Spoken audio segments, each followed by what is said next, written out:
My husband said he was going for milk. That was 27 years ago, and I still remember the exact weight of those words. How ordinary they sounded, how they hung in the air of our bedroom like something completely unremarkable, like something a person says 1,000 times in a marriage and means every single one of them. I'm just going to grab some milk. We're out. I was 24 years old. I had cancer. And the man who had held me the night before, who had stroked my hair and promised we would fight this together, walked out of our apartment on a gray Halloween morning and never came back. Not once, not a call, not a letter, not a single word in 27 years.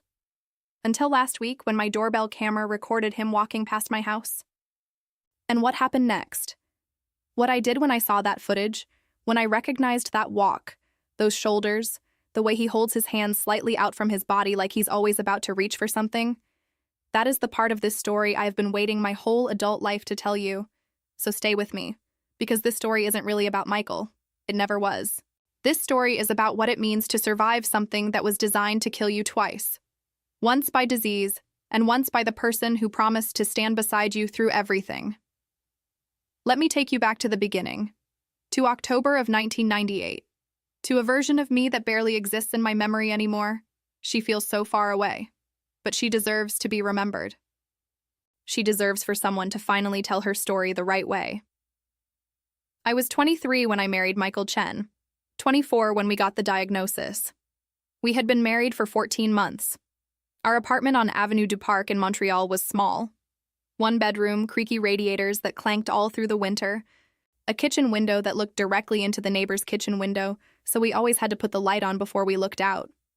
We had been happy there, the way young people in new marriages are happy. Not perfectly, not without arguments, but with the specific and luminous kind of hope that comes from believing you have chosen your person, and they have chosen you, and the whole rest of your life is this open, unknowable landscape stretching out ahead. We had met at a McGill alumni event 3 years earlier. Me freshly graduated with an English literature degree I wasn't entirely sure what to do with. Michael 2 years my senior and already settled into his engineering role at Hydro-Quebec, with the kind of confidence that I found, at 21, enormously appealing. He was precise about things. He knew what he wanted for dinner, what music he wanted to listen to on Saturday mornings, which route to take through the city when we went anywhere together. I thought this certainty was a form of strength. I thought it meant he was a man who had figured himself out, and that being loved by someone who had figured himself out meant I would always have solid ground beneath me. I had grown up in a household where certainty was scarce. My parents were kind, hard-working people who operated in a permanent low-grade state of financial anxiety that colored everything, gave every decision a trembling, tentative quality. Watching Michael move through the world with that particular unhurried confidence was like watching someone operate in a different atmospheric pressure than the one I'd grown up in. I fell in love with the security of it, I think, as much as with the man himself, which is something I've only understood in retrospect. At 21, with the first serious relationship of my adult life taking shape like something inevitable, I just thought I was lucky. We married on a warm Saturday in August. Small ceremony, 30 people, a restaurant near the Old Port, dancing on the patio until they asked us to keep the noise down. Michael gave a toast that made people cry. He said I was the first person in his life who made quiet feel like enough. He said he had spent his whole life moving toward something, always striving, always building toward some next version of himself. And that the first time he sat in my apartment surrounded by the particular chaos of my bookshelves and my half-finished mugs of tea, and the yellow lamp I kept on the floor because I'd never gotten around to buying a proper table for it, he had felt, unexpectedly and overwhelmingly, that he had arrived, that he was already where he needed to be. I've replayed that toast many times in 27 years. I've never been able to decide whether it was a lie he believed at the time or a truth that simply could not withstand pressure. I had noticed the symptoms in late summer: irregular bleeding, fatigue that went beyond anything I could attribute to work stress or bad sleep. I kept telling myself it was nothing. I was 23 years old. 23-year-olds don't get cancer. 23-year-olds are just tired sometimes. But I went to my doctor, and my doctor sent me for tests. And on October 12th, 1998, 3 weeks after my 24th birthday, I sat in a beige office at Montreal General and listened to an oncologist explain that I had stage 3 cervical cancer and that with aggressive treatment, chemotherapy, and radiation, my 5-year survival rate was 47%. Do you know what 47% feels like when you're sitting in a beige office at 24 years old? It feels like someone has just told you that a coin flip is going to decide whether you get to keep your life. It feels like the floor beneath you is made of glass. It feels like every ordinary, unremarkable thing you did that morning, making coffee, finding your keys, complaining about the metro being crowded, was happening in a different universe. One where you were still a person with an ordinary future and not a person about to spend months poisoning herself in the hope that the poison kills the cancer before it kills her. I drove home from that appointment clutching a stack of pamphlets about chemotherapy, about radiation, about managing side effects and maintaining nutrition during treatment. My hands were shaking on the steering wheel. I kept checking the pamphlets at red lights like the words might have changed between intersections. The oncologist, Dr. Renaud, had been gentle. She had a photograph of 2 daughters on her desk, both in matching dresses, and she had pushed the pamphlets across the table toward me the way you pass something fragile. She told me that stage 3 was serious but treatable, that she had seen patients in my situation go on to live full and healthy lives, that the treatment would be aggressive but that my age was an advantage, that my body had resources many of her patients did not. She had said all the right things, the things doctors are trained to say when they are delivering news that collapses the world of the person sitting across from them. I heard her. I nodded in all the appropriate places. I left her office carrying those pamphlets like they were evidence of something I still hoped might be a mistake. On the drive home, I stopped at a red light on Chemin Queen Mary and watched 2 pigeons fight over a crust of bread on the sidewalk, and I had the strange, vertiginous thought that those pigeons had no idea. That the whole city had no idea.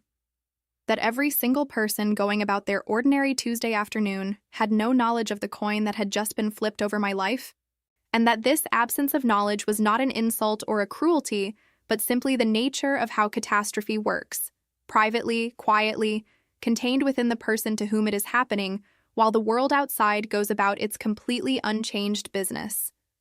I sat at that red light long after it turned green. A car behind me honked, then went around. I watched the pigeons until they resolved their dispute over the crust, and then I drove home. Michael was already home when I got there. I walked through the door, and he took one look at my face and crossed the room and held me. And I told him everything. The diagnosis, the survival rate, the treatment plan, all of it. Right there in our small apartment with the clanking radiators and the neighbor's kitchen window. And he held me the whole time. And that night, lying in bed with his arm around me, he said, "We're going to fight this together, whatever it takes. I'm not going anywhere." I believed him. You have to understand how completely, how absolutely, how without any shadow of doubt I believed him. Because I had no reason not to. Because that is what people say when they mean it. That is what love sounds like when it's real. I'm not going anywhere. In the days after the diagnosis, Michael was attentive in a way that felt, at the time, like love expressing itself through action. He researched treatment centers. He made appointments with a second oncologist for confirmation. He reorganized our small kitchen so that the things Dr. Renaud had recommended, certain teas, easy-to-digest foods, supplements, were at the front of every shelf, easy to reach even on days when I had no energy to search. He drove to a library and came back with 6 books about navigating cancer as a couple. I found one of them on his nightstand with the first 3 chapters underlined. He bought a small whiteboard and mounted it in the kitchen to track my medications, my appointments, the protocols I was supposed to follow. It looked like preparation. It looked like a man organizing himself to fight something alongside his person. I know now that some of it might have been guilt. That the whiteboard and the library books were the gestures of a man who was already, somewhere underneath all of it, calculating an exit. And who needed, perhaps, to perform devotion to himself as much as to me before he could give himself permission to leave. But I'm not entirely certain of that interpretation. I have tried, in 27 years of periodic examination, not to rewrite what was real in those early days simply because I know how the story ends. He was kind to me in October. He held me when I was scared. He sat with me through the shock of the diagnosis, and he was, for those first weeks, genuinely present. What he was not was able to sustain it. What he was not was honest enough to say so. My first round of chemotherapy was on October 22nd. They tell you to expect nausea, fatigue, some hair loss. They don't tell you that the nausea will be so severe you'll spend entire days unable to move from the bathroom floor. They don't tell you that the fatigue is a different category of exhaustion from anything you've experienced before. Not tiredness, not even the bone-deep weariness of a bad flu, but something closer to erasure, like your body has decided to simply stop participating in the effort of existing. They don't tell you that you'll look at a glass of water and have to think through each individual step required to pick it up. The treatment center was in a long, beige room with reclining chairs along the walls, 6 of them, each one occupied by a person attached to a drip. There was a television mounted high on one wall that no one seemed to watch. The nurses were extraordinary, careful and competent and matter-of-fact in the particular way of people who have learned to be steady so that their patients can afford to be unsteady. The woman in the chair next to me that first day was named Claudette, mid-60s, there for her 3rd round of treatment for ovarian cancer. She had brought a crossword puzzle and a thermos of broth. She looked at me the way older women sometimes look at younger women who are frightened, not with pity exactly, but with a kind of knowing steadiness. "The first day is the worst," she said in French, without looking up from her crossword. "By the 3rd treatment, you'll have a system." She was right. I did develop a system eventually.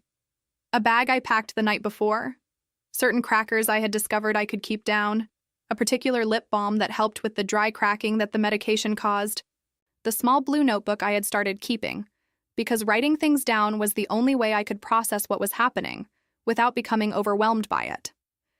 In the blue notebook, I wrote down symptoms and reactions to track for Dr. Renaud. I wrote down questions I thought of in the night when everything felt most frightening and I couldn't sleep. And I wrote, sometimes, just the simple and necessary truth of how I was feeling, because there was no one else to tell it to, not really, and the notebook absorbed it without flinching. Michael was there for the first few days. He brought me ginger tea. He sat with me on the bathroom floor. He drove me to the 2nd round of chemo on October 28th. It was on the drive home from that 2nd treatment that I noticed the first thing I did not understand at the time. We were stopped at a light on Avenue du Parc, and Michael's phone lit up with a text. He turned it face down on the center console quickly with a motion that was just slightly too deliberate. I didn't ask about it. I was nauseous and exhausted and focused entirely on not being sick in the car, and the thought flickered across my mind and was immediately extinguished by the demands of my body. I didn't think about it again until much later, until I was building my folder and looking backward and identifying the accumulation of small moments that, assembled in sequence, told a completely different story from the one I had been living. He was quieter that week.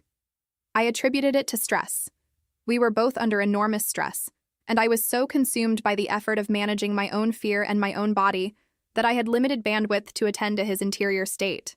I told myself he was processing, that this was hard for him too, that men sometimes go quiet when they are frightened for someone they love.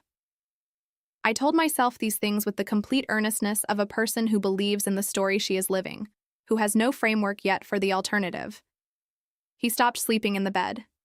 He said it was because he didn't want to disturb me when he got up early for work. He made his coffee earlier. He came home later. I registered all of this as facts without connecting them into a pattern, because when you are sick, you develop a kind of tunnel focus. The immediate and physical demands of your body crowd out the interpretive work of reading someone else's behavior. And everything that is not directly related to survival gets filed somewhere in the periphery, where you will eventually attend to it when you have the capacity. I never got the capacity, because on October 31st, he was gone. On the morning of October 31st, I was in bed. It was early, not quite 7, the light just starting to come gray through our bedroom curtains. I was awake because sleep had become difficult, because the medication disrupted everything, because my body had become an unreliable and hostile place. Michael came in and sat on the edge of the bed, and he kissed my forehead. I remember the warmth of it.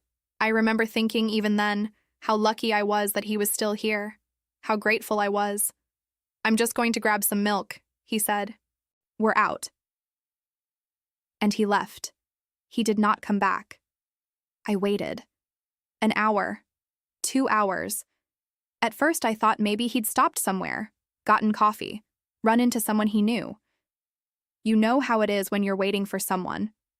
You fill the silence with increasingly elaborate explanations for the delay, each one more reasonable than the last. Because the alternative explanation is one your mind refuses to approach directly. By noon, I was scared. By evening, I was terrified. I had no way to go look for him. I was too weak to drive, too nauseated to take the metro. I called his phone 100 times, straight to voicemail, every time. I called his friends. I called his office at Hydro-Quebec. I called hospitals. I called the SPVM and filed a missing persons report. Convinced, utterly convinced, that something terrible had happened to him. That he was in an emergency room somewhere. That he had been in an accident. It didn't occur to me, not for a single second in those first few days, that he had chosen this. That the man who had held me and said I'm not going anywhere had been planning his departure for weeks while I was in treatment. The hours of that first night are difficult to reconstruct accurately because fear compresses time in strange ways. I remember the apartment being very quiet. The radiators were still, which was unusual, and the absence of their clanking made the silence louder. I remember turning on every light because darkness felt unbearable. I remember eating half a cracker and then putting it down because even that small effort felt impossible. I remember sitting at the kitchen table with my phone in front of me and calling his number, and calling it again, and counting the number of times it rang before going to voicemail, as if the ring count might tell me something useful. 2 rings, 3 rings. The same voicemail message in his voice, ordinary and unhurried, the voice of a man in no particular distress. I left 17 messages that first night, each one slightly different, each one trying to find the combination of words that would make him call back. He never called back. It was the Hydro-Quebec supervisor who finally cracked the story open. I called the office again on November 2nd, 3 days after Michael disappeared, and the supervisor picked up instead of the receptionist. When I said I was Michael's wife and I was looking for him, there was a pause. The kind of pause that tells you the person on the other end knows something they didn't expect to have to tell you. Michael put in his resignation 2 weeks ago, the man said. Didn't he tell you? 2 weeks ago, October 17th, 5 days after my diagnosis. While I was still absorbing the pamphlets about chemotherapy, while I was still trying to understand what stage 3 meant and what 47% meant and what my life was going to look like for the next year of treatment, Michael had already walked into his supervisor's office and quit his job and begun the process of disappearing. He had been planning this for 2 weeks while I was preparing to fight for my life. I don't have words for that. I've had 27 years to find them, and I still don't. There is no language adequate to the specific quality of that betrayal. Not just the leaving, but the planning. The deliberate and premeditated decision to watch your wife receive a cancer diagnosis and think, privately, over the following days, okay, this is when I go. This is how I exit. Not with a conversation, not with honesty, with milk. With an ordinary excuse on a Tuesday morning. I made one more call. To Michael's mother. I thought maybe she knew where he was. Maybe he had gone to stay with her while he processed things. I thought there was still an explanation that made some kind of sense. The call lasted exactly 90 seconds. She spoke to me in that particular tone of someone who has decided that unpleasantness should be gotten through efficiently. No warmth, no apology, just the flat, toneless delivery of information she had clearly been asked to convey. Michael can't handle this, she said. You're not his responsibility anymore. You should focus on getting better and stop dragging him down. I was lying on the bathroom floor when I heard those words. I had made it to the phone, but not back to bed. The tile was cold against my cheek. My hair was starting to come out in patches on the pillow. I had a 47% chance of surviving the next 5 years, and the man who had promised to fight with me had sent his mother to fire me as his wife. You're not his responsibility anymore. Stop dragging him down. I lay on that floor for a long time after she hung up. Not crying, just processing. Just trying to locate, somewhere inside the wreckage of that 90-second call, something I could hold on to. Some piece of ground that was still solid. Some corner of my life that hadn't just been demolished. I couldn't find one. There is something particular about the way cruelty lands when you are at your most physically vulnerable. When you are healthy, the mind has resources. It can generate counter-arguments. It can go for a walk. It can call a friend. It can do any of the 1,000 small things people do to metabolize pain. When you are sick, Genuinely sick, when your body has been stripped of its usual defenses and your energy is entirely consumed by the effort of keeping your own cells from destroying you, cruelty lands differently. It goes deeper and stays longer. There is no place to put it. You simply absorb it, alone on the cold floor of your own bathroom, and you hold it there until you can figure out what to do next. The next weeks tested me in ways that I find difficult to describe without it sounding melodramatic, and I am going to try anyway because I think the full weight of it matters for what comes after. I had chemotherapy scheduled 3 times a week. I had a radiation appointment twice a week. I could not drive myself safely. I was too nauseated to take the metro on most days. I had been removed from Michael's insurance, which I did not discover until I received a bill from the treatment center for an amount so large it looked like a misprint. I had the rent to pay on an apartment I now occupied alone. I had $43,000 in shared credit card debt, most of it from the used car we had bought the previous spring, and some furniture and 3 months of groceries that we had always intended to pay off once we were both established in our careers. I had, in the space of 3 weeks, gone from being a married 24-year-old with a plan to a single 24-year-old with cancer, no support, significant debt, no insurance, and a treatment schedule that required more physical assistance than I was capable of providing for myself. This is where I need you to stay with me. Because this next part, the part where everything got worse before it got better, this is the part that changed me from a person who was merely sick and abandoned into something else entirely. Something harder. Something that a man who thought he was escaping responsibility could never have anticipated. I needed help. That's the simple, undramatic truth. I was undergoing aggressive chemotherapy and radiation for cancer. I had no car I could safely drive. And I needed someone to take me to treatment 5 days a week. I needed someone to check on me. I needed, in the most basic and unglamorous terms, people. I thought I had them. Jessica, my college roommate from McGill. We had been friends for 6 years. She came by once, about a week after Michael left, with a container of soup and a look on her face that I recognized later, much later, as the particular expression of someone who has come to discharge an obligation. She sat with me for 20 minutes, kept checking her watch. When she left, she stood in the doorway and said, "I'm so sorry, but this is just really hard for me to see you like this." She never came back. I called twice in the following weeks, and she answered both times with the bright, slightly compressed cheerfulness of someone managing a conversation they do not want to be having. She was busy. She had a work thing. She would try to come by soon. She never did. And after the second call, I stopped calling because I needed my limited energy for things that might actually help me survive, and chasing the ghost of a friendship that had apparently had conditions I was only now discovering was not one of them. My book club friends, 11 of them, women I had spent 3 years reading and talking and laughing with, sent a card, signed by all 11. Not one of them called. I have thought about that card many times in 27 years. It was a beautiful card. One of those watercolor ones, soft blues and greens, the kind you find in independent bookshops.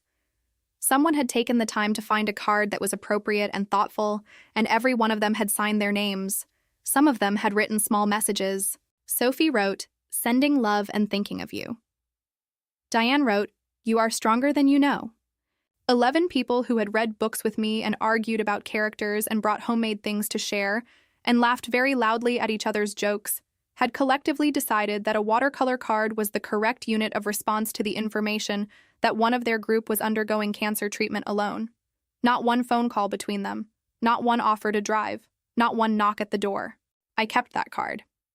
I have kept it for 27 years, not from sentiment, but because it became, over time, a kind of evidence. A documentation of a particular category of human behavior that I found important to remember and to understand, because understanding it was part of what allowed me to build something that worked differently. My cousin in Laval, the one I had lent $3,200 to in 1997 when his restaurant was struggling, I called him in November, told him I was going through treatment and needed some help getting to appointments. He said he would love to help, but his wife didn't want that kind of negativity around the kids right now. The woman from my yoga class, who I had known for 2 years and genuinely liked, said, "And I want you to really hear this." She said, "Have you considered that maybe the universe is trying to tell you something?" I want to pause there and let that land. A woman is undergoing chemotherapy for cancer. Her husband has disappeared. She reaches out for help, and someone who calls herself her friend suggests that perhaps the universe is sending her a message. One by one, over November and December of 1998, every single person I had believed was part of my life evaporated. Some with excuses, some with silence, some with a cruelty so casual and unexamined it still takes my breath away, even now. They had lives to live, apparently. They had boundaries. They had their own things going on. She was asking too much, being too needy. Where was her family? Why wasn't she handling this better? I want to address the family question because I know some of you will be wondering. My parents were both gone. My mother in a car accident when I was 17, my father 2 years later from heart failure, that the doctor attributed to grief as much as to anything physical. I had grown up in the care of an aunt who had been good to me but had moved to Vancouver when I started university. And the distance had grown in the way that distances between relatives tend to grow when there is no immediate family bond to anchor them. When I called her in November, she was kind, genuinely kind, and she cried. But she was 68 and not well herself and couldn't travel. And after that call, there were cards and occasional phone calls, but nothing that could close the 3,000 kilometers between us. I had one person. One. Her name was Marguerite Bouchard, and she was my neighbor, the one whose kitchen window faced ours across the alleyway. She was 74 years old and had a cat named Aristide, and she brought me soup. Not once as a gesture of obligation, and then never again. She brought me soup twice a week for 4 months. She would knock on my door at 6:30 on Tuesday and Thursday evenings, and when I answered, she would hand me a container without ceremony or discussion.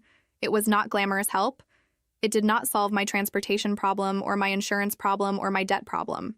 But on the evenings when I was at my lowest, when the side effects were worst and the fear was loudest and the apartment felt most impossibly silent, there was soup. There was evidence that someone in the world was thinking of me regularly enough to act on it. I have never forgotten Marguerite. I never will. By January of 1999, I had lost 31 pounds, most of my hair, and every single human being I had believed I could count on. I was 24 years old. I had cancer. And I was completely alone. I need to tell you about the waiting room, because every single thing that came after, starts there. It was a Thursday in late January.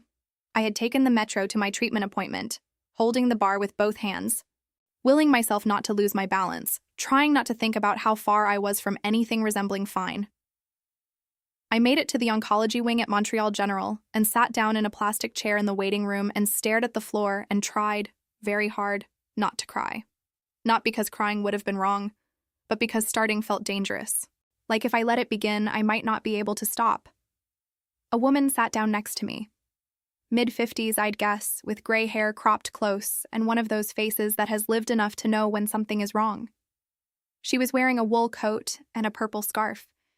She looked at me for a moment and said simply, "First time alone?" I nodded.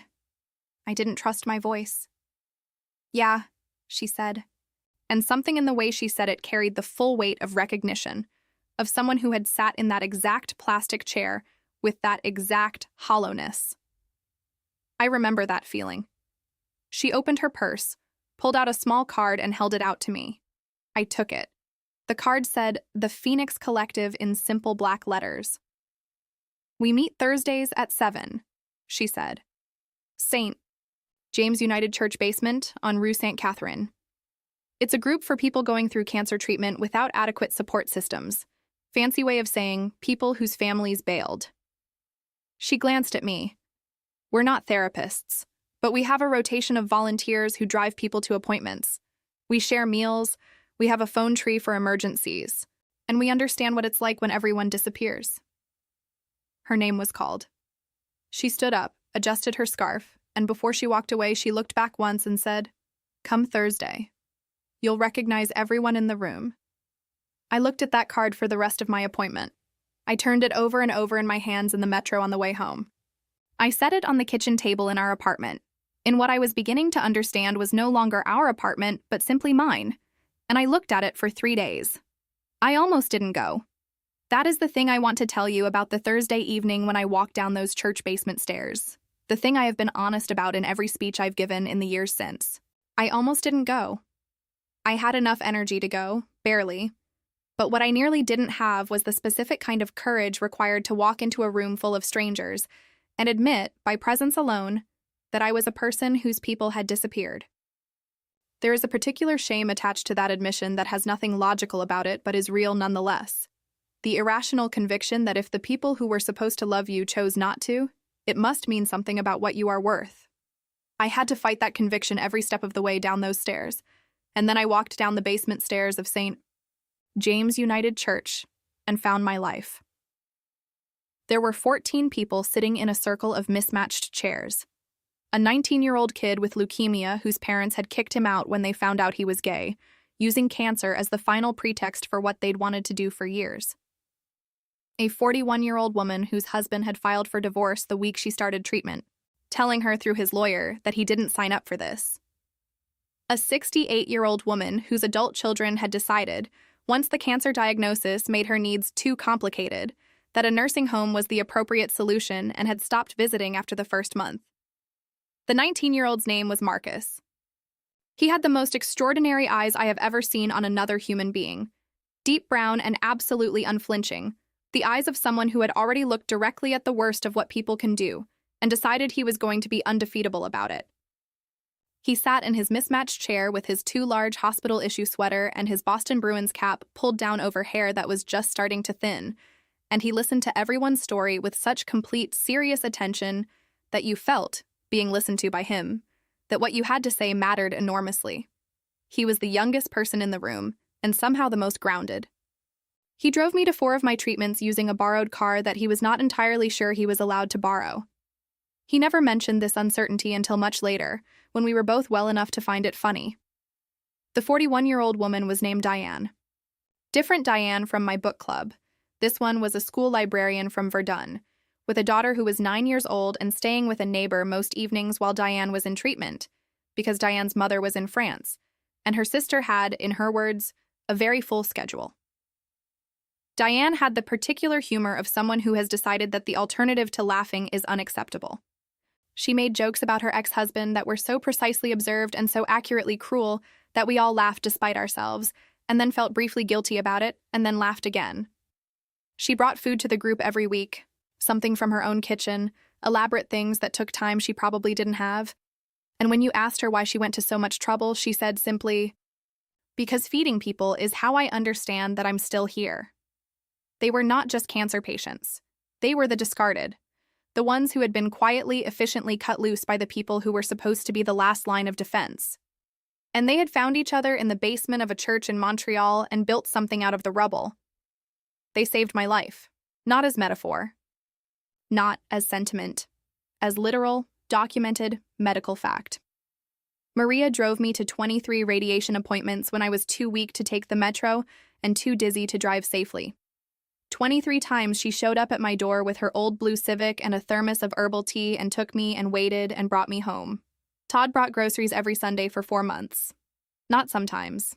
Every single Sunday, there was a bag outside my door. Lynn sat with me through 2 overnight ER visits when my fever spiked into dangerous territory. Sat in those plastic waiting room chairs for hours at a time through the night, so I would not wake up frightened and alone in a hospital room.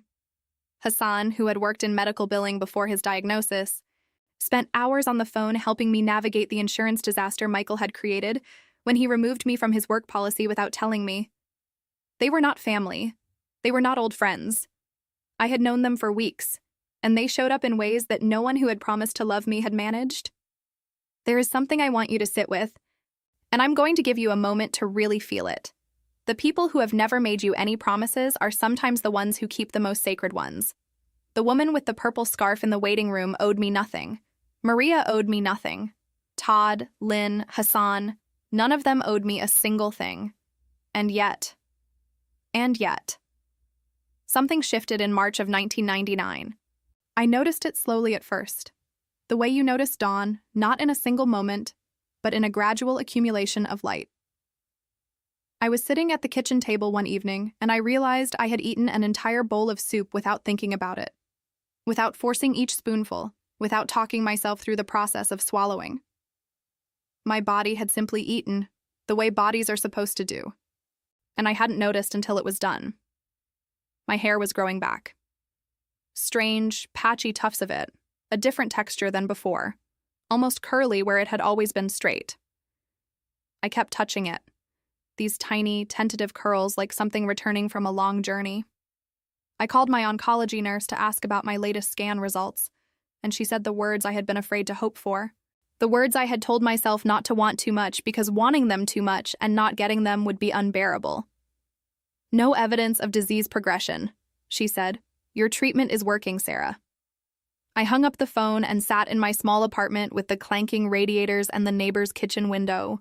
And for the first time in months, I cried not from grief or fear, but from something I had almost forgotten how to feel. It was not over. There were months of treatment still ahead of me. There would be bad days and setbacks and fear that came in the night and grabbed me by the throat. But I was here. I was still here. And something about being still here, still alive, still present, still fighting, still building something from the wreckage of everything I had lost, began to feel less like survival and more like purpose. I started a folder. This is where the story turns. This is where a 24-year-old woman in a Montreal apartment, still bald from chemotherapy, still too thin, still fighting for her life, began to understand that what Michael had done was not just a personal betrayal, but a legal one. And that personal betrayals hurt forever, but legal ones have remedies. I listened to the stories people told in the Phoenix Collective basement on Thursday evenings. I listened the way you listen when you're taking notes, not consciously, but with some part of your brain that is filing everything, cataloging it, building a picture from the patterns. A spouse who had drained joint accounts before filing for divorce. A parent who had stopped paying agreed-upon support the moment treatment began. A husband who had left his wife with debt and no insurance and disappeared across a provincial line. These were not just stories of cruelty. These were legal violations, spousal abandonment, failure to provide support, fraudulent financial maneuvers. Canada had laws about these things. Quebec had laws, and Michael had broken several of them in the course of his disappearing act. He had taken our joint savings account, all $18,700 of it, when he left. He had stopped paying rent on our apartment, leaving me to cover it alone while I was in treatment. He had left me with $43,000 in shared credit card debt. He had removed me from his work insurance policy without informing me. The folder grew thick. Bank statements showing the withdrawal, credit card statements showing the debt, a letter from our landlord, documentation from Hydro-Quebec confirming Michael's resignation date, 2 weeks before he walked out. Every piece of paper told the same story, assembled from a different angle. He hadn't just left. He had dismantled our shared life with deliberate, premeditated efficiency and left me buried in the wreckage. Hassan helped me with the insurance documentation, spending 2 full evenings at my kitchen table with his reading glasses pushed up on his forehead and his phone pressed to his ear, navigating automated systems and hold times with the methodical patience of someone who has dealt with medical bureaucracy from both sides of the desk. By the end of the second evening, he had a complete picture of exactly what Michael had done and when he had done it, the date he removed me from his policy, the date he notified the insurer, the date it took effect. And every date lined up with a damning precision. Michael had managed the removal of my insurance with the same careful timeline as everything else. He had not acted impulsively in any of it. He had managed a departure plan with the kind of systematic attention to detail that his engineering training had made second nature. I have sometimes wondered, in the years since, whether that detail, the methodical, engineered quality of the exit, is what made the betrayal so complete and so lasting. An impulsive abandonment, a man overwhelmed and panicking and running without thinking, that would have been devastating, but it would have carried in it some seed of understandability. The human capacity to be overwhelmed is something most of us can recognize, even when we cannot excuse it. But this was not that. This was a man who had looked at the full situation with clear eyes and calculated, who had determined the optimal sequence and timing for leaving his wife during her cancer treatment with the minimum possible legal and financial entanglement to himself. It was engineering applied to cruelty, and there is nothing in that to understand. There is only the folder. There is only the record. Patricia Rothman was a family law attorney. I found her through the Phoenix Collective network, passed along through 3 conversations until her name reached me with the context I needed. Her sister had been abandoned during breast cancer treatment. She understood what I was bringing to her table, not just legally, but personally. She took one look at my folder and said, "We can work with this." Our first meeting was in a small office on Boulevard René Lévesque. Patricia was precise and careful in the way that truly good lawyers are. She asked questions that went to the exact edges of what mattered. She took notes in a handwriting so small and dense it looked like a code. And she did not offer false comfort or preemptive optimism. What she offered instead was a clear-eyed assessment of the legal landscape and a specific plan for navigating it, delivered in the manner of someone who had done this before and knew exactly where the footholds were.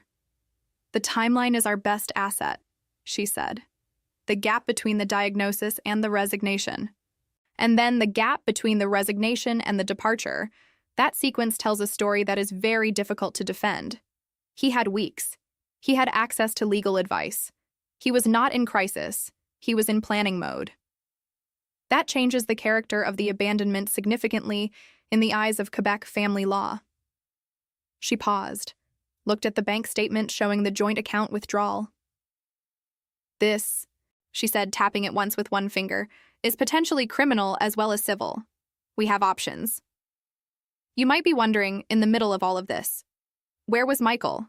What was he doing while I was building my case in a Montreal apartment, while I was finishing treatment, while my hair grew back in these strange new curls? He had moved to Toronto. He had taken a job with Ontario Power Generation. He had, in the way of men who run from things, begun a new life, put distance between himself and the thing he'd done. Started fresh, as the saying goes, though you have to wonder what freshness means to someone carrying what he was carrying. His own family started pulling away. His mother, the woman who had told me in 90 flat seconds that I was not his responsibility and should stop dragging him down, apparently had standards of her own that Michael had failed to meet. Word spreads, especially in a city like Montreal, where people know people who know people, where the story of what Michael had done made its way through old neighborhoods and social circles and reached places Michael could not follow to neutralize it.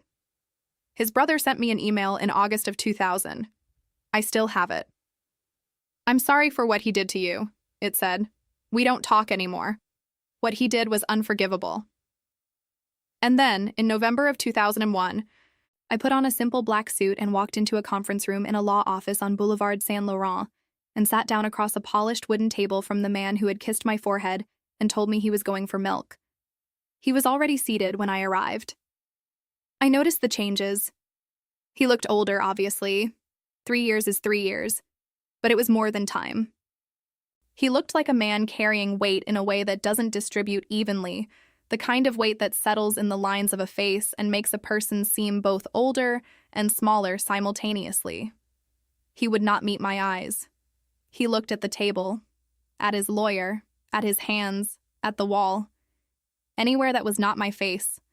I noticed, in that strange, heightened way you notice details when adrenaline sharpens everything, that his hands were gripping the table edge, that his posture had the particular quality of someone bracing for impact, that the confidence he had always carried, that ease of a man who believes himself to be in control of a situation, was simply gone. What sat across from me in that conference room was not the man I had married, or even the man who had walked out my door. It was someone reduced, someone who knew, before a single word was spoken, that there was no version of this he was going to walk away from intact. There was a mediator present, a compact, watchful woman named Suzanne who had the manner of someone who has witnessed every permutation of human conflict across a table and retains her equanimity through sheer practiced discipline. She had reviewed the documentation Patricia had submitted. She had read the timeline. She had seen the bank statements and the insurance records and the Hydro-Quebec letter. She opened the session by laying these materials on the table between us, with the unhurried deliberateness of someone who knows that the documents speak better than any introduction she could provide. Michael's lawyer, a young man who had clearly been briefed but not fully enough on what he was walking into, made an opening attempt at the emotional distress argument.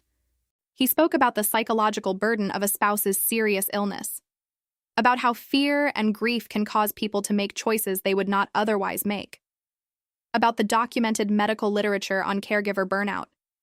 He spoke fluently and prepared, and every word landed wrong in that room because the timeline was on the table, And it made the emotional distress argument structurally impossible. You cannot claim to have been overwhelmed by fear and grief and acted in a moment of crisis when the paper trail shows 2 weeks of systematic preparation. Patricia laid out the evidence with the methodical calm of someone who has done this many times and takes deep satisfaction in doing it right. The timeline was particularly effective. The resignation from Hydro-Quebec on October 17th, the joint account withdrawal on October 29th, the departure on October 31st. Michael's lawyer tried to argue emotional distress, diminished capacity, the trauma of facing a spouse's illness. Patricia placed the timeline on the table and let it speak. He had not been overwhelmed by emotion and fled in a moment of panic. He had spent 2 weeks quietly, carefully, methodically arranging his exit while his 24-year-old wife underwent her second round of chemotherapy. There was nothing spontaneous about it, nothing grief-driven. It was a plan, executed with the precision of someone who understood exactly what they were doing. Then they gave me a moment to speak. I want to tell you what I felt in the seconds before I opened my mouth. I want to tell you because I think it's important, not for drama, but because what I felt was not what I expected. I had imagined for 3 years that when I finally sat across from Michael, I would feel rage. Hot, consuming, the kind of anger that needs an outlet. Instead, I felt something much quieter, much more complete. I felt the full weight of what I had survived, and I felt how solid I was, how much of a person I had become, in direct proportion to everything he had tried to take from me when he left. He had meant to erase me. And here I was, more present than I had ever been in my life. I looked at Michael across that polished wooden table for the first time since he had kissed my forehead on a Halloween morning 3 years earlier. Not 27, 3. I want to be accurate about the timeline in the conference room, because I have already told you how the rest of the years passed, and I want you to understand that in that moment, it had only been 3 years. 3 years of treatment. 3 years of building the case. 3 years of the Phoenix Collective and Maria's blue Civic and Hassan's reading glasses and Diane's elaborate food and Marcus's unflinching eyes. 3 years of becoming the person who was now sitting in this conference room without a single tremble in her hands. He finally looked back, and I said, "You told your mother I was dragging you down. I was dying, and you called me a burden. I need you to know. I survived anyway." The color drained from his face like water out of a bathtub. Just gone. He opened his mouth, closed it, opened it again, and nothing came out. Because there is no response to that. There is no comeback, no reframe, no spin that can be applied to those words. They were not an accusation. They were not a plea. They were not an invitation to defend himself. They were simply the truth, stated by a woman who had survived everything he had predicted she could not survive, sitting in a room that was about to formalize exactly how wrong he had been. The mediator awarded me $67,000. Back spousal support, marital assets, compensation for the debts he had left in my name. Patricia made sure every payment arrived. It took 2 years to collect the full amount, but it arrived. Every dollar. And then something happened that I could never have planned for, could never have engineered. Something that arrived the way justice sometimes does, from a direction no one expected. Someone, I genuinely do not know who, and I am not certain I would tell you if I did, sent the documentation from the mediation proceeding to Ontario Power Generation's Human Resources Department, with a letter. A detailed letter explaining Michael's history. The company was in the middle of a public values campaign. Corporate integrity, employee character. They were running advertisements about the kind of people they were proud to employ. Michael was asked to resign. I want you to sit with the irony of this for a moment. The man who left his dying wife so that he could escape responsibility had built a new career premised on the professional version of himself. Competent, trustworthy, dependable, and that professional identity, the last refuge of a man who had abandoned everything else, came apart because the truth of what he had done was simply more durable than the new story he had tried to build on top of it. By 2003, he was selling insurance in Mississauga. The engineering career, the reason he had been in Montreal, the reason we had met, the thing he had built for himself as the solid center of his identity, was functionally over. His name had become a warning in industry circles, the kind of thing people mention quietly over coffee at conferences.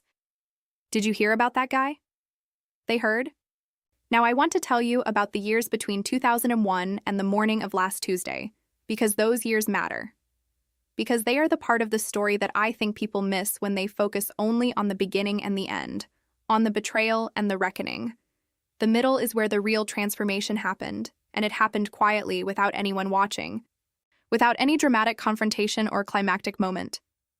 It happened in classrooms and church basements, and grant applications and phone calls at 11 at night with people who were afraid. I got my teaching certificate and took a position at a community college in Montreal teaching English literature. I want to tell you what I noticed in my first semester in front of a classroom. I could recognize immediately the students who were fighting something. The ones who showed up exhausted with shadows under their eyes and still showed up. The ones who disappeared for 2 weeks and came back thinner and sat in the back row and handed in work that was somehow better than before, as if absence had sharpened something in them. I recognized them because I had been them. And I knew what they needed, which was not pity and not accommodation, but to be seen, to have someone look directly at them without flinching away from whatever impossible thing they were carrying. There was a student in my 3rd year of teaching, I will call him A, who came to my office hours one afternoon in November and sat down in the chair across from my desk and started talking about a short story we had read in class, and then stopped mid-sentence and looked at the wall and went very quiet. I waited. I had learned to wait. After a long moment, he said, "I found out last month that I have MS. I haven't told anyone." He said it like a confession, like he was handing me something he had been carrying alone and was not sure whether handing it to me was a relief or a mistake. I said, "Thank you for telling me. That is a very hard thing to be carrying by yourself." And then I asked him what he needed, which is different from offering what I thought he needed. The difference matters enormously. He said he needed his extensions honored without having to re-explain the situation every time. He said he needed to know that his grade reflected his work and not his attendance. He said most quietly that he needed to know he hadn't made a terrible mistake by telling me. I told him he hadn't. I told him I was glad he had. I kept his confidence. I kept my word.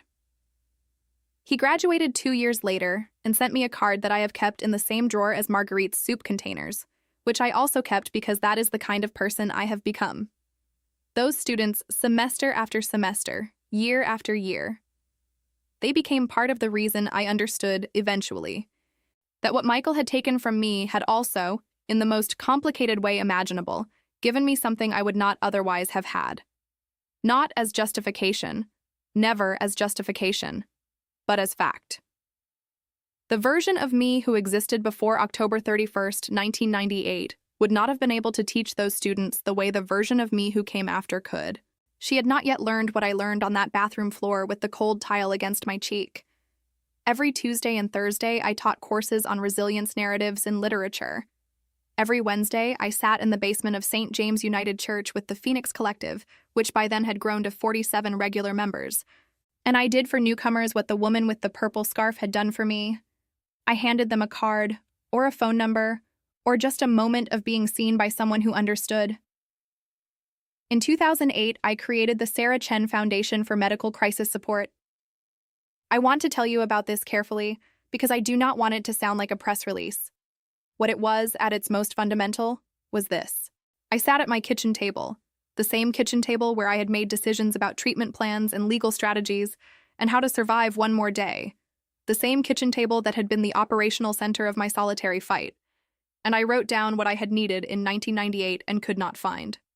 Rides to treatment, grocery delivery, rent assistance for people whose spouses had disappeared, emergency funds for people who had been financially abandoned during illness, a phone tree, a system, something durable enough to outlast individual goodwill and generous enough to actually reach the people who needed it most. The first year, we helped 12 people. Budget of $8,400, raised through donations that were mostly small because the people most motivated to give were the people who had lived it. And they were not wealthy people. They were people who gave $20 because $20 was what they had. I remember the first grant check I wrote from the foundation's account.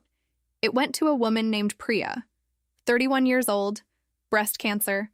Husband had left 3 months into her treatment with a custody arrangement that was still in dispute, and a joint bank account that was mysteriously $2,000 lighter than it had been the week before.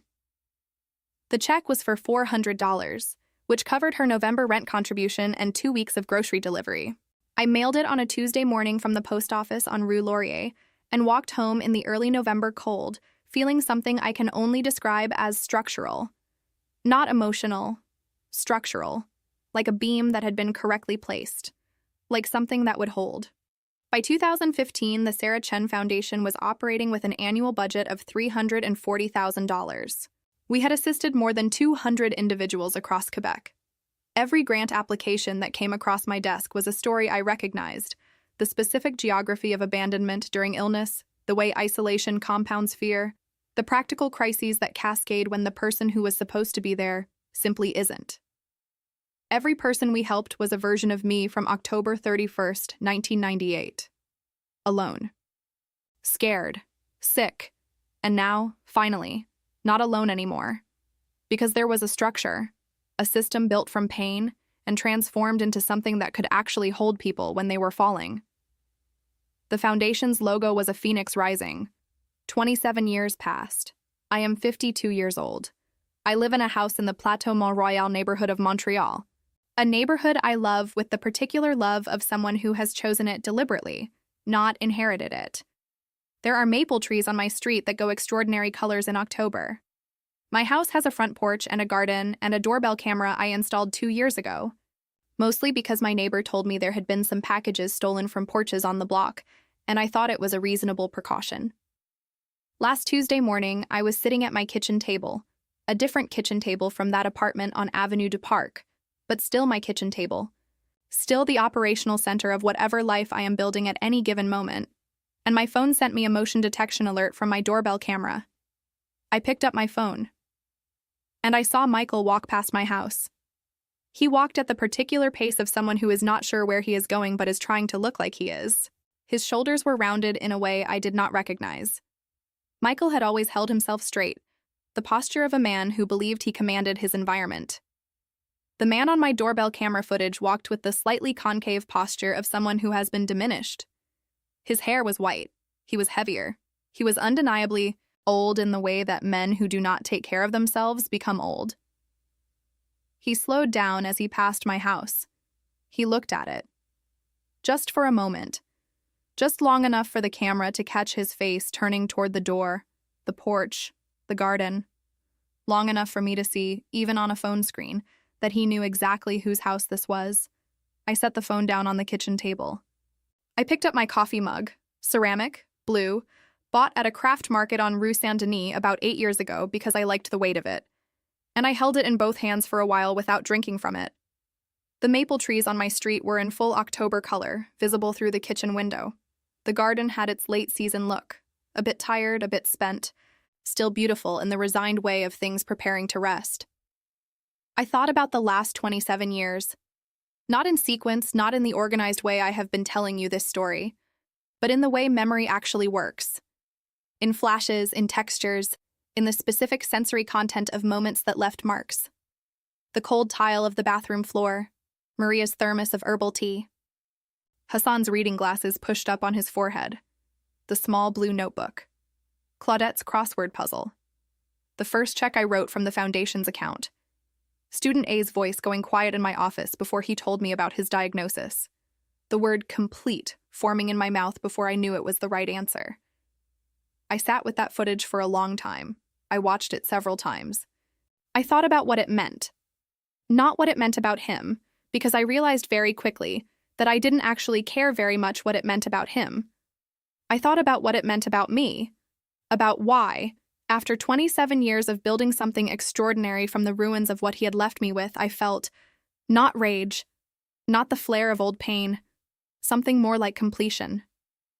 You know what I felt sitting there at my kitchen table with my phone in my hand, watching a diminished old man walk slowly past the house I had built? I felt the specific satisfaction of a person who has outlasted the worst thing that ever happened to them. Not survived it, outlasted it. Grown past it in every measurable direction, until the worst thing that ever happened to me is now simply a small and distant feature, in a landscape that is mostly something else entirely. I made a decision that surprised me. I did not call a lawyer. I did not knock on neighbors' doors to ask if anyone had seen him. I did not post his face online or reach out to mutual connections or do any of the things that the part of me from 1998, the woman on the bathroom floor, might have fantasized about. Instead, I opened my laptop and I wrote him a letter. Not an angry letter, not a legal letter, a factual one. I told him that I had seen the footage from my camera. I told him that the foundation I had built from everything he had done to me was now in its 17th year of operation and had helped more than 400 people. I told him about the 12 people we helped in 2008 with $8,400 raised in $20 increments by people who had nothing except the memory of what it had meant to be helped when they had nothing. I told him about Priya and her rent and her groceries, about the first beam I had felt slip into place when I mailed that check on a Tuesday morning from the post office on Rue Laurier. I told him about student A, who had sat across from my desk and handed me something he had been carrying alone and been told that the handing over was not a mistake. I told him that his brother had been right in 2000 when he said what Michael had done was unforgivable. Not because I had never forgiven him, because forgiveness is not something you do for the other person. It is something you do for yourself. And I had done it years ago simply because carrying the weight of it was less useful than setting it down. But because some actions are unforgivable in the structural sense, in the sense that they cannot be undone or amended or smoothed over with time. He had made choices in 1998, and those choices had consequences, and I wanted him to know that I was fully aware of all of them. And then I told him something else. I told him that the woman he had described to his mother as a burden had gone on to carry 400 other people through the worst moments of their lives. I told him that every person the Sarah Chen Foundation had helped was, in the most literal sense, a consequence of what he had done. That the specificity of my pain had made me exactly the right person to build exactly this thing. That I did not thank him for that. That I would not insult either of us with false gratitude for cruelty. But I wanted him to sit with the knowledge of it. I wanted him to understand the full accounting of his choices. Not just what they had cost me, but what they had eventually produced. I closed the letter with a single sentence that I had not planned to write, but that arrived, fully formed, when I reached the end. I wrote, "I hope you are finding a way to live with what you chose, because that work, the living with it, is the only thing left available to you, and it matters, even now, that you do it honestly." I sent the letter. He did not respond. I did not expect him to. The letter was not for him. Not really. It was for me. The closing of a chapter that had been open for 27 years. Finally allowed to close not because of any dramatic confrontation or legal victory, but because I had looked at my phone and seen a tired old man walking slowly past the house I had built and realized, with absolute certainty, that he had no power over any version of my life anymore. He was a footnote. A terrible, formative, ultimately generative footnote in a story that was entirely and irrevocably mine. Last Wednesday, I went to the Phoenix Collective. We have 43 regular members right now. Thursday evening, Maria, the woman who drove me to 23 radiation appointments in a blue Civic 27 years ago, and I had coffee on my front porch in the October evening, with the maple trees doing their extraordinary thing, and I told her about the doorbell camera and the footage and the letter. She was quiet for a moment. Then she said, "How do you feel?" And I thought about it, really thought about it. Not the reflexive answer, not the satisfying narrative arc answer, but the honest, interior, this is actually true answer. "Complete," I said. "I feel complete." She nodded like that was exactly right, like she had been waiting 27 years to hear me say that word. We sat there for a while in the October evening without talking, the way people sit together when they have been through enough to not require the architecture of conversation. The leaves came down in the slow, sideways way of October leaves when there is a small wind. The street was quiet. The house behind me, the one I had bought with my own money, with $67,000 in settlement funds and years of a teacher's salary and a foundation director's modest income, held us from behind like something solid and permanent, which it was. I have been thinking, since then, about what I would want you to take from this story. Not the revenge elements, though they are there, they are real, they happened, and I will not pretend there is no satisfaction in them. But underneath the satisfaction, underneath the $67,000 settlement and the lost career and the doorbell camera and all of it, there is something simpler and more important. You know what research tells us about people who survive catastrophic abandonment? The ones who fare best, who not only recover but thrive, who build lives that are measurably better and richer than what they had before the abandonment, are the ones who find community earliest. Not family, not old friends, necessarily. Community. People who have experienced similar things and have chosen, specifically and deliberately, to not be alone in them. The Phoenix Collective was not therapy. It was not a support group in the clinical sense. It was simply people who had been discarded choosing to not discard each other. And that specific act of mutual non-abandonment turned out to be the most powerful force in my survival. More powerful than any legal victory. More powerful than any financial settlement. More powerful than the particular form of justice that eventually caught up with Michael through channels I could never have predicted. We tend to think of crisis as a moment we need to get through in order to get back to our real life. But sometimes crisis is the thing that reveals what your real life was always supposed to be. Sometimes the people you meet in the waiting room on the worst Thursday of your life become the people you drink coffee with on your front porch 27 years later, watching the October leaves. Sometimes the woman on the bathroom floor becomes the woman who builds something that holds 400 other people. Sometimes what looks like the end of everything is, in ways you cannot possibly see from that angle, the beginning of what you were actually here to do. Michael walked past my house last week, and the thing I want you to understand, the thing I need you to really hear, is that the most powerful moment in this entire 27-year story was not the mediation. It was not the settlement. It was not his career ending or his family turning away from him or the footage on my phone. The most powerful moment was a January Thursday in 1999 in the basement of a church on Rue Sainte-Catherine, when I walked down a set of stairs and found 14 people in mismatched chairs who looked at me and said, without words, "You are not alone, and you are not a burden, and we are going to get through this together." That was the moment he lost. He just didn't know it yet. I want to be precise about what I mean by that.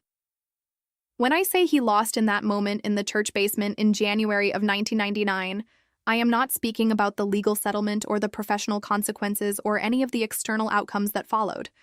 I am speaking about something more fundamental. He lost because in choosing to leave, he had a specific theory of what would happen next, that I would disappear, quietly, as sick people without resources do, and that his departure would be absorbed into the general noise of a difficult world, and he would never have to account for it. That theory was wrong from the moment I walked down those stairs. From the moment Marcus looked at me with those extraordinary eyes, and Diane made a joke so precise it made everyone laugh despite themselves, and Maria handed me a thermos of herbal tea. From that moment, the theory he had staked his exit on began to unravel. He had calculated on my isolation. He had not calculated on a basement full of people who had been exactly where I was, and had decided, collectively and deliberately, to make isolation impossible. That is the thing about community built in extremity. It does not operate on the logic of convenience or obligation or social reciprocity. It operates on something older and more essential, the recognition, shared among people who have been abandoned, that the only response to abandonment that does not defeat you is the refusal to pass it on. We had each been discarded, and we chose not to discard each other. And from that choice, everything else followed.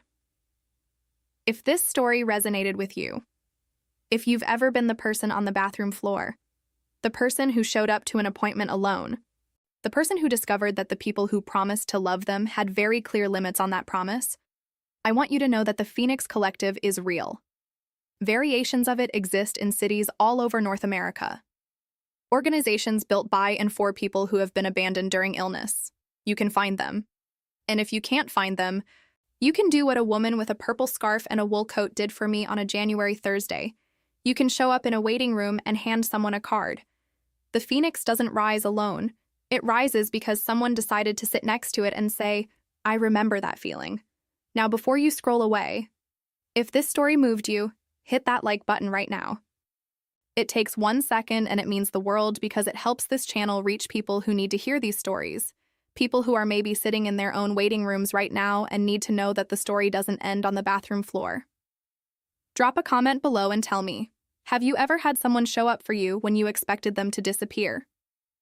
Or have you been the person who showed up for someone else? I read every single one of your comments, I promise you that. And if you haven't subscribed yet, subscribe now. I share these stories every week because I believe that the right story at the right moment can change everything. Tell me where you're watching from and what time it is there, because I find it extraordinary that people all over the world are sitting with these stories together in the same moment. And the video on your screen right now? The one I want you to watch next?